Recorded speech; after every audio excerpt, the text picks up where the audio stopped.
So as I think you may have seen on the first slide there, we've given this report perhaps a slightly provocative title, right? Is humanitarian aid helping Yemen? And you might wonder how it could be possible to send humanitarian aid and have it not help, right? But this is something we've come to question after looking into the details of how humanitarian aid is handled in Yemen, in particular the absence of effective safeguards to prevent its exploitation by the Houthis. Just to set the stage, I know we probably have a range of participants here, some of whom have been following Yemen for many years, and maybe others who have only started looking at it more closely lately, and likewise for issues of humanitarian aid. But of course, Yemen is a country that has been at war for more than a decade now, a war that has killed well over 100,000 people through direct violence, and probably many more than that through the effects of the devastation of the country's economy and the medical system. And so, of course, this has attracted the interest of international humanitarian groups, donor countries, NGOs, quite understandably.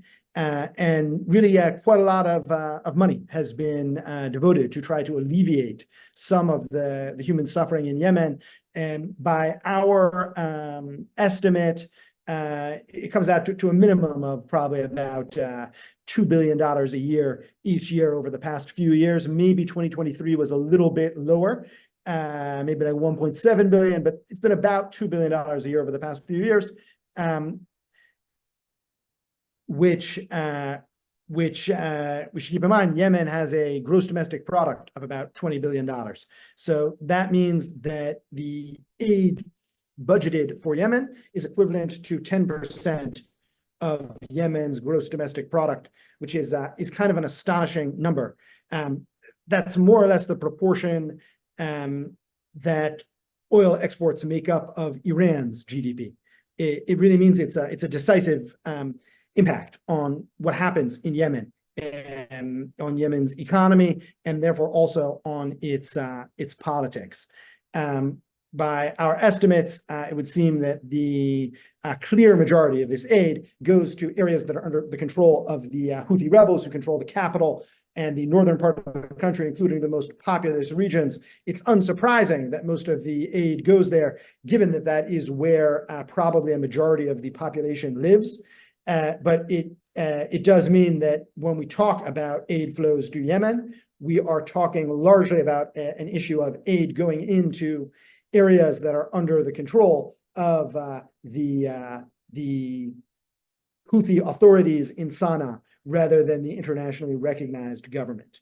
And what we've uncovered is just a very systematic effort by the Houthis to control and exploit these aid flows by using intimidation tactics and also some sort of thinly disguised regulations to try to both claw back money from the aid process, to directly get cash out of it, and also to direct who receives the aid, such that it is directed towards beneficiaries who the Houthis favor, and also to prevent opponents or even just critics of the Houthis from accessing aid that is being sent to people in Yemen. And so I'll let Ari speak a little bit more about the specifics, but the bottom line, that conclusion that we've reached, is that there's a big problem with international humanitarian aid being diverted towards Houthi ends, and that we believe that without some kind of effort to bring this problem under control, it risks both results that will be very negative for Yemen, and perhaps also negative for the project of humanitarian aid more generally. That Yemen is one of the bigger recipients of such aid, certainly in the Middle East region, maybe in the world, and if this kind of exploitation of the system is allowed to continue in Yemen, it's likely that we'll see similar efforts by militant groups to exploit aid elsewhere as well. So we think that this problem really has significance that goes far beyond Yemen, but I'll let Ari speak a little bit more about some of the specifics of what we found. So thanks for that, Nate. Marco, would you mind bring up the PowerPoint? Perfect. So I think actually because Nate really covered the background and gave really good context there, I think we can really move to slide 4.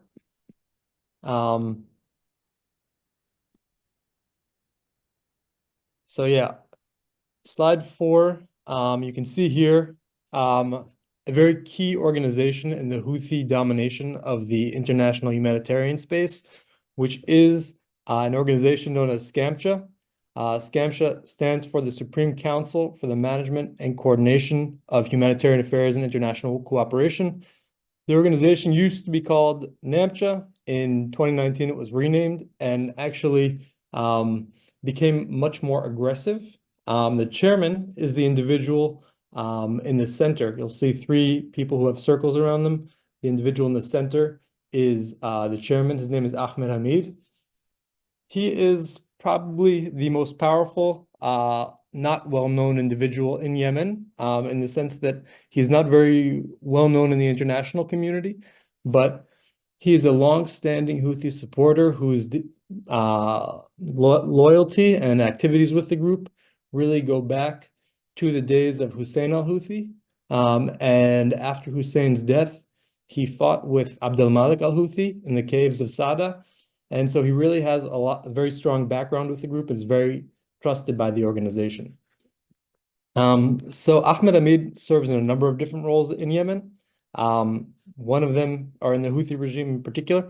One of them is the chairman of the board of SCAMCHA, but he also serves as the director of the office of the president. The president you'll see is the individual next to him, Mahdi al-Mashat. He is to Ahmed Hamid's right.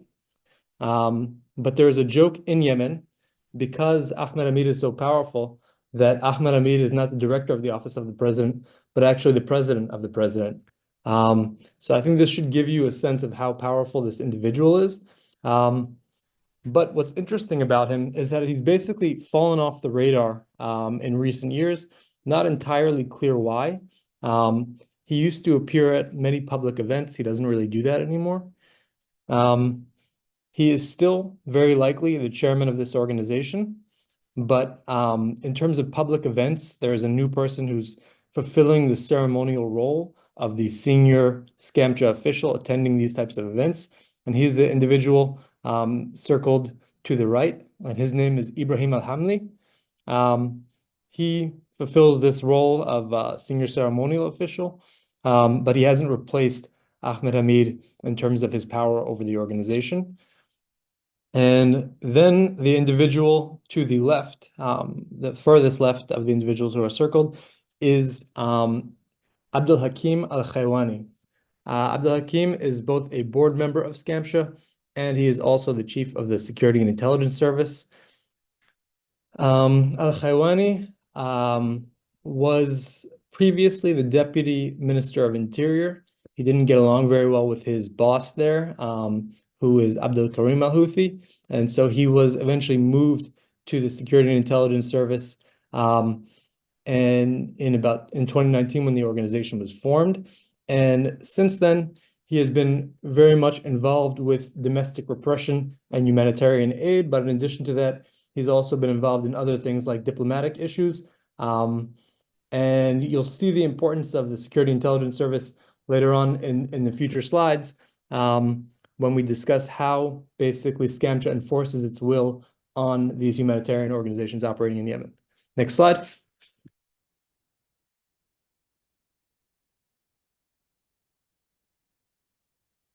Okay, so in terms of SCAMCHA's interference, they basically run or oversee aid projects in Yemen, really from A to Z, from entry permits to controlling who can bid on these projects or compete for these projects to controlling how they're conducted. There are a few, we don't necessarily in these 15 minutes have enough time to go over every way in which SCAMCHA interferes with humanitarian aid, but a few things that I think are worth noting. The beneficiary lists. So in general, aid is designed to go to the people who are most in need in a specific country. Where the Houthis work or where the Houthis control, this does not work that way. They are largely in control of these beneficiary lists, and they want to ensure that it goes to the people who they need it to go to, meaning to buy political support, whether these are people whose relatives were killed in the war fighting on behalf of the Houthis or tribes that maybe they would like to win over. But this is a long-standing issue that beneficiary lists are under the control of the Houthis. And so when the organizations cannot set their own beneficiary lists, they're faced with a very difficult task. They can try and adjust the beneficiary lists, which is incredibly challenging and dependent on the approval of the Houthis, or they can try and deliver the aid to the people who they believe, according to their own data, are the neediest. We've seen examples that in the past, when organizations try and act independently, that this is actually has very severe consequences for them. Essentially, what the Houthis do after that is shut down their projects by denying them most of their permits. And so they are faced with this challenge of delivering aid to who they know to be in need versus the ability to continue to operate as an organization. And that's a theme that we'll see a lot throughout, that we saw a lot throughout our research, and I think appears a lot throughout the report. Another thing that Nate mentioned, which I think is worth drilling down a little deeper into, is the controlling the registration of the implementation partners and the third-party monitors. So basically, any organization that wants to serve as a subcontractor for the UN or an INGO in northern Yemen must first register with the Houthis. And so what that means is you basically have the fox guarding the hen house. These are people who are supposed to be neutral third-party individuals who are either in charge of monitoring or implementing these aid projects, and they must first be approved by the Houthis. And so obviously this allows for the Houthis to sort through who they believe will be most malleable. And in addition to that, allows the Houthis a lot of leverage. Potentially removing the registration is a threat to whoever's working there at that organization's livelihood. So we see that this is something that the aid organizations are very aware of, and they're aware that it's very problematic, but nevertheless, we see that they're actually cooperating with this. You see at these, in these RFPs, RFIs that they put out, that actually one of their conditions for bidding on these projects in northern Yemen is actually registration with SCAMCHA. And so even though they're aware that it's problematic, they sort of go along with it because they realize it's either that or go head-to-head with the Houthis. And then, of course, you have the issue of incentives. This is essentially payment, whether it's in the form of actual salaries or cash or goods or services that these organizations provide to SCAMCHA in exchange for access. We've seen a lot of examples of this in the past, whether it's, senior officials in SCAMCHA getting $10,000 a month salaries from UN affiliated organizations or other things. We've seen also a request for a proposal to procure supplies for SCAMCHA by one of the UN affiliated organizations. And so it's not necessarily clear. I mean, it's obviously not public knowledge regarding what SCAMCHA is giving in return, but the assumption here is that the return favor for providing these goods or funds for SCAMCHA is access. Next slide, please.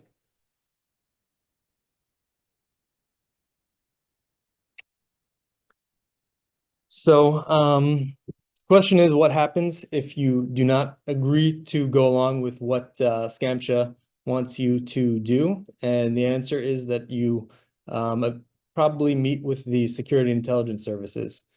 Security intelligence services, like I mentioned earlier, The head of this organization is on the board of Scamcha. But I would say that they function, one of their key functions is as the enforcement arm of Scamcha. The organization is very deeply involved and implicated in the abuse of aid workers. But interestingly enough, we've also seen from our research that they are participants in aid projects as well. So just a little rundown of what we're presenting here on this slide. On the top, you can see, top right, you can see Mutlaq al-Marani, nicknamed Abu Imad. He is accused by a Yemeni human rights activist of recruiting women to spy on the activities of international organizations and UN employees. In addition to that, I mean, he's already been sanctioned by the US government for basically abusing humanitarian employees and also using his influence over these organizations for personal profit. Below him, you can see Mohammed al-Washli. Al-Washli is accused of overseeing the detention, interrogation, and murder of Hisham al-Hakimi. Hisham al-Hakimi worked for Save the Children, and Yemeni human rights organization Mayun alleged that this individual, SIS Under Secretary Mohammed al-Washli, oversaw all of this. He is also accused by Yemeni news organizations of overseeing the forced disappearance of two elderly educators, Sabri al-Hakimi and Mujib al-Mikhlafi. They've both been held by security intelligence services since October. The pair of educators are reportedly accused of providing information for reports that accuse the Houthis of committing a number of violations related to children in Yemen. Presumably, this is related to the indoctrination of children or the recruitment of child soldiers. So the individual to the left who has a circle around him, this is a picture of him from participating in an aid project. He is the deputy director of the Security and Intelligence Service in Dhamar. His name is Hamid Al-Ansi. And so Al-Ansi is not only the head of the deputy director of the Security Intelligence Service in Dhamar, he's also the head of the conflict resolution team for United Nations Development Program project. It's a water project that costs $500,000 in Dhamar province or governorate. Unfortunately, this project experienced a significant delay at some point, and then whatever issue arose was resolved. I think it's entirely conceivable that the issue that was resolved was Al-Ansi trying to impose inappropriate or untoward conditions on the project, and he was probably both the arsonist and the firefighter as the head of the conflict resolution team. I guess he not only imposed these demands, but then sort of negotiated their implementation by the organization. Another thing that we've seen with Al-Ansi is that we found that he also participated in a good governance event held by the Berghoff Foundation. And so that seemed very ironic to us, just because he is basically one of the people who's involved in ensuring that Houthi governance is not, our aid projects are not functioning the way they should be, and yet he is participating in this workshop on good governance. Next slide, please. So here, what you can see on this slide, the first graphic on the top is basically the flow of resources. And then the bottom graphic is the flow of responsibility or guardrails. So you can see on the top, it goes from donor eventually to recipient. And then on the bottom, basically the way we see things is you have three stages or three layers of guardrails. You have the preventative guardrail, which is the code of conduct or guidelines. That is, the organizations are given instructions about whom they should engage with. they should not be engaged with people who are involved in criminal activity or any other types of problematic activities. So this is really preventative. Then you have the third-party monitors, and these are people who are trying to catch bad behavior in real time. And then you have the auditor, who is looking at the books, the books over the past year, and then trying to identify irregularities. And what we're going to show in the next couple of slides is why it seems that all of these guardrails have failed, at least in the specific organizations and instances that we found during our report. Next slide, please. So for the IPs, who is able to be an implementing partner is something that is presumably determined by the organization's code of conduct, who they're allowed to engage in commercial relationships with. Of course, this is sort of getting, in some ways, pressed by both sides, because on the one hand, you have the code of conduct for the UN INGOs, and then on the other side, you have scamshow registration that probably also limits the organizations that are eligible for for implementing aid projects in Yemen. But what we've seen here and during our research is that sometimes UN INGOs are strong-armed into working with Houthi affiliates. In particular, one of the affiliates that we found was the Bonyan Foundation for Development. There were reports that this institution had people who were affiliated with the Houthi regime in its leadership, but we actually found that things go maybe potentially even deeper than that. We found that there was a commercial or partnership agreement between the Bonyan Foundation and the Iranian organization called Owais Korani, which is the only official organization to deliver funds to the Houthis from Iran. And we also determined that the head of international affairs for the organization was based in Iran. And so obviously a very problematic organization. But it turns out that this organization is actually not on the retreat, despite the exposure of it being problematic and, the institution of potentially guardrails on who the organizations are allowed to associate with. Actually, what we found is that they seem to be expanding. They now have a Bonyan Academy, which is creating and implementing courses throughout Yemen. So in addition to that, in addition to the problematic implementation partners, we also found that sometimes the Houthi government is actually itself the IP, which seems very problematic for a number of reasons. And in addition, we also found that the implementing partner is not always mentioned in the documentation of these projects. Let's say, for example, UNICEF does not always include the implementation partners for its projects.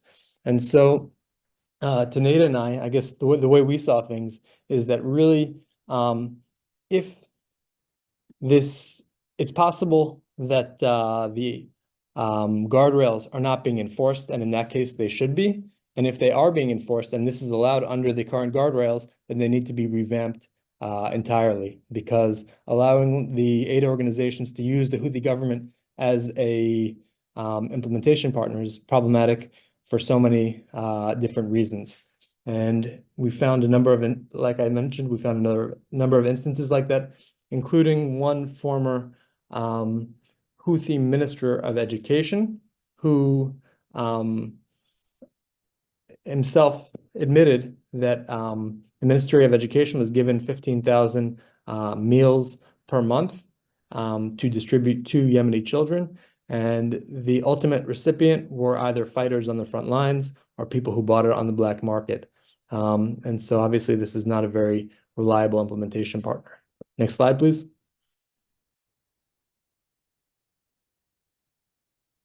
So in terms of the third-party monitors, what we saw a lot of is that aid organizations, found that they were unable to access their projects to oversee that they were actually being implemented effectively. And so a lot of them resorted to third-party monitors. And ultimately, what was determined was that third-party monitors did not improve effectiveness in many cases. And so it's really hard to understand why these third-party monitors are still being paid if they cannot actually solve the problem that they were hired to do. The UN report that we cited here says that third-party monitoring, the principal mitigation measure put in place, does not seem to have changed this picture. And so, given their inefficacy, we questioned why they are continuing to hire third-party monitors.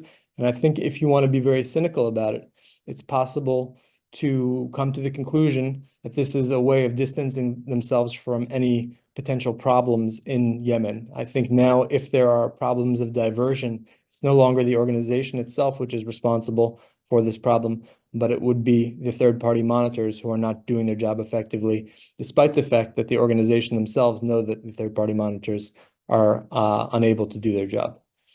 Next slide, please. So in looking at the internal audits, we also found something that really surprised us, I guess you could say, or maybe disappointed us, which was that there was two essentially contradictory statements in a lot of these reports. On the one hand, there was an acknowledgement that there were some problems, but that the problems were not really that major. On the other hand, in determining what the problems were, it seemed that the organizations could not account for who was getting what, when, and why. And so I think without really any understanding of how the aid is distributed, how their own aid is distributed, and who is the ultimate recipient, it is hard to understand how they can claim that this deficiency does not have a materially negative impact on the performance of the audited entity. So what we basically found, I think this really, in a nutshell, explains what we saw as one of the major problems with aid in Yemen, is that they're aware of the problem, but there's a constant tendency to downplay the significance of its impact on aid in Yemen. Next slide, please. So another example we found, in addition to the UN-related example given previously, was the UK's Foreign Office. They have a £250 million food security safety net program for Yemen. And from the start of the program in 2020, it seemed as though they were having a major problem with evaluation and monitoring. And so what they did was they also hired third-party monitors, or they brought on third-party monitors to ensure that aid was being delivered to its intended recipients. By 2023, really what we saw was that still 3 years in, they could not come close to guaranteeing that that the diversion rate was something that they could was at an acceptable amount. It may not be possible to get it down to zero, but the FCDO set its target at 20% deviation in terms of the accuracy of targeting to vulnerable cohorts. And the only thing they wrote in their report was not achieved, and they did not provide any additional details. They didn't say how much of this aid was actually diverted, how far are they from hitting their target.